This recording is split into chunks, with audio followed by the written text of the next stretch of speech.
All right, so today we're diving into a world that honestly is a bit unnerving, especially after the recent events in New York City. We're talking corporate security. Yeah, this whole thing with the United Healthcare CEO Brian Thompson being murdered, it's really shaken things up. I mean, it's one thing to read headlines, but to actually think about the implications, it's pretty chilling. No kidding. And that's why we're doing this deep dive, to go beyond the headlines and try to make sense of this whole thing. Right, because what we're seeing here is a ripple effect. It's not just a crime, it's exposed how vulnerable even those at the very top can be. It's got CEOs and corporations everywhere scrambling. And that's what makes it so fascinating, right? It's like we're getting this glimpse into a world we rarely see, this world of high-stakes security, threat assessments, all the things they do to protect these top executives. Exactly. And we've got some really interesting perspectives lined up for you today. Yeah, we're going to hear from NYC Councilman Keith Powers, who's dealing with the immediate aftermath right there in his borough. And to get a better understanding of how corporations nationwide are responding, we'll be talking to a retired chief security officer from Boeing. He's been on the front lines of this for years, so he can really shed light on what's going on behind the scenes. So, just to set the stage, Brian Thompson, CEO of United Healthcare, murdered in broad daylight in New York City. Now, I know New York has its share of crime, but this was different. You're right, it's the audacity of it that's so unsettling. It was clearly planned, brazen. I mean, this wasn't some random act. This was targeted. And that's what's got everyone so on edge. This wasn't just a robbery gone wrong. Someone wanted Brian Thompson dead. And the fact that they were willing to go to such lengths to make it happen, I mean, it really does make you wonder who else could be a target. Right, exactly. So let's go to our first source, Councilman Keith Powers. He gave us a first-hand account of how New Yorkers are reacting and what the NYPD is doing to solve this case. What struck me about his comments was the way he balanced things. He acknowledged the fear, obviously, but also emphasized that this seems to be an isolated incident, not the start of some crime wave. Yeah, he didn't try to sugarcoat anything, but he also seemed confident in the NYPD's investigation. And he mentioned something really important, the role of surveillance footage. Oh, right. That's been huge in this case. Huge. They've been able to track the suspect's movements using surveillance footage, and he even made a plea for anyone with additional footage to come forward. Which makes you think, how much of this is out there? In a city like New York, there must be cameras everywhere, like a giant puzzle they're trying to piece together. It's wild. So, while New York is dealing with the immediate shock of this, the impact, the tremors of this event, they're being felt much wider. Fortune 500 companies across the country are on high alert. Oh, absolutely. They're reviewing their security protocols, having serious discussions at the highest levels. I mean, this is boardroom level stuff now. It makes you think, if a CEO like Brian Thompson, with all the resources he had at his disposal, if he can be targeted like this, it's a chilling thought. It really is. And that's why this case is so important. It's forced companies to confront their own vulnerabilities, find the gaps in their security, figure out what more can we do. So let's talk about those immediate reactions. Right. What did our expert from Boeing have to say? Well, he really emphasized the importance of understanding the motive behind the attack. It's not just about ramping up security everywhere, it's about figuring out the specific nature of the threat. That makes sense. You can't protect against everything, but if you understand the why, you can have more targeted a response. Right, exactly. And he revealed something pretty surprising. Most big corporations already have these sophisticated intelligence programs in place. They're monitoring threats coming from all directions, letters, emails, social media, you name it. Even, he said, the dark web. I know, right? It sounds like something out of a spy movie. The dark web, what are they even looking for there? Apparently, security professionals need to be aware of everything happening in those hidden corners of the internet. It's all about identifying potential threats before they become real problems. Which, again, begs the question, how do they manage all that information? It's gotta be overwhelming. Right. How do they separate the real threats from everything else? Like finding a needle in a haystack. Well, he explained they use a combination of things, advanced algorithms and human analysts. They're looking at the intent, the capability of the individual making the threat, trying to gauge the risk. So they're not just looking for people who are angry online. No, they're looking for people who seem capable of actually carrying out an attack, distinguishing between someone just venting online and someone who's a genuine threat. Which I gotta say is reassuring. But what about social media in general? It just seems like there's so much negativity, especially towards corporations and their CEOs. Oh, absolutely. And our expert didn't shy away from that. He talked about the challenges of monitoring social media for those more subtle signs of danger. So how do they even begin to sift through all that noise? Well, they've got programs that scan for keywords, phrases, behavioral patterns, but they also have human analysts who can read between the lines. So it's not just what people are saying, but how they're saying it. Exactly. And get this, many corporations also employ third-party profilers. Profilers. Like Criminal Minds kind of stuff. Not exactly, no. These are professionals who specialize in assessing high-risk individuals. They create these detailed behavioral profiles. So we've got corporations monitoring threats, assessing risks, bringing in profilers. Sounds like they're pulling out all the stops. They are, especially after the Thompson murder. It's a wake-up call, for sure. But it's not just CEOs at risk, right? What about their families, people who work with them, even everyday employees? That's a really good point. This whole situation has put a spotlight on security for everyone within a company. They're reevaluating everything from physical measures to cybersecurity. So it's not just bulletproof cars and armed guards anymore. Not at all. It's much more sophisticated now. Training employees to recognize threats, having rapid response systems, it's multi-layered. And I imagine it's constantly evolving, right? New threats all the time. Absolutely. Our experts stress the importance of being proactive, constantly learning, adapting. It's about protecting lives, ultimately. Well said. So we've talked about the immediate response, but what about the long-term implications? What lasting impact will this attack have on corporate security? That's the big question, isn't it? It's being debated everywhere right now. And I bet it's sparking some tough conversations. How much security is enough? How do you balance protection with privacy and freedom? You hit the nail on the head. And our expert thinks this could trigger a fundamental shift in how we approach security. How so? Well, traditionally, it's been about physical protection, guards, fences, that sort of thing. But this case, it highlights the growing importance of cybersecurity, intelligence gathering, threat assessment, being proactive. So companies are becoming more like their own intelligence agencies. In a way, yes, they have to be to keep up with the changing landscape.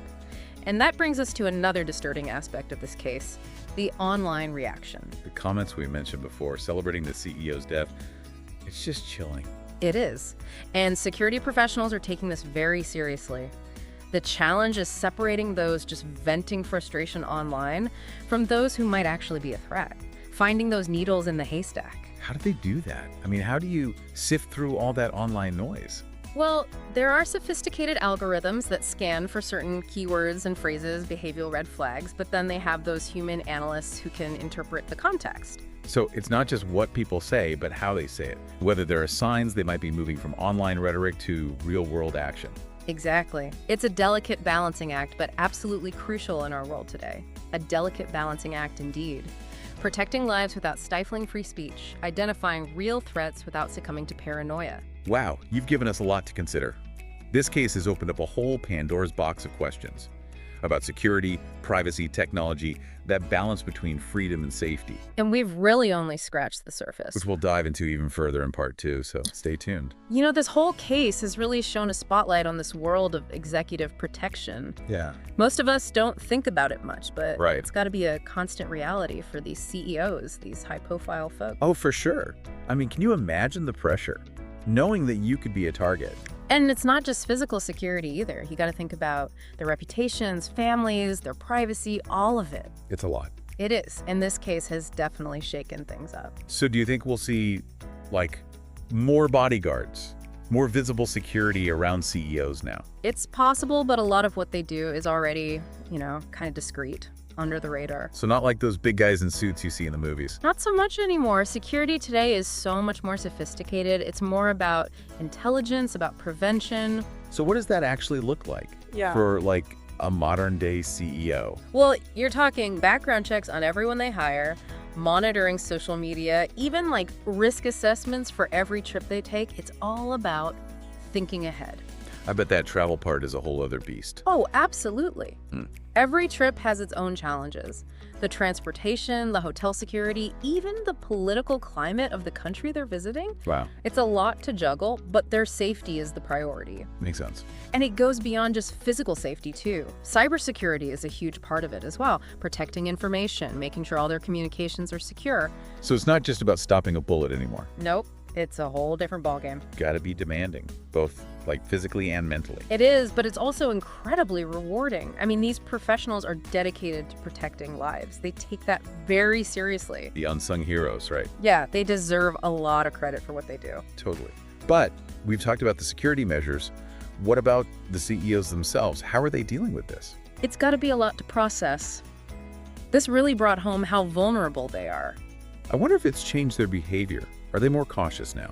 Maybe, but you have to remember, these are people used to taking risks. They can't just hide, you know? So a balancing act, I guess. Exactly. Protection without living in a bubble. And that's where those security pros come in, right? Help them find that balance. Yep, it's a partnership, keeping them safe without disrupting their lives too much. You mentioned cybersecurity earlier. I'm curious how that plays into all this, especially in the digital age. Oh, it's crucial. I mean, CEOs have access to so much sensitive information. They're talking to world leaders, making huge decisions. If their accounts get hacked, the consequences could be insane. And the threats are always evolving, right? Oh, yeah.